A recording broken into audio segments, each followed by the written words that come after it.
A smartphone for the social media generation. Well, that's what Samsung claims with its launch of the Galaxy A8 and A8 Plus, which it says will give you better photographs and selfies.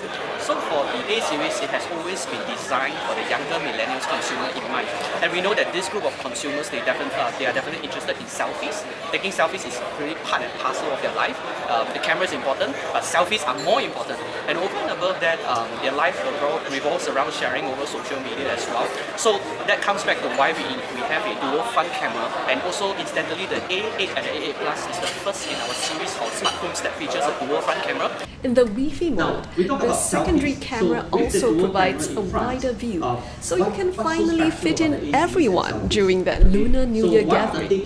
So far so good, but some may remember these incidents back in 2016 where Note 7 phones caught fire due to manufacturing and design defects. We implemented a very stringent and regimen towards quality control, especially in the areas of the battery and the performance of the device. So what we have done is actually a 8-point safety check on the battery. So there is a strict so-called standards, right? There are 8 criteria to check, and some of them involving stress testing in different conditions. So this is to ensure that the batteries are safe.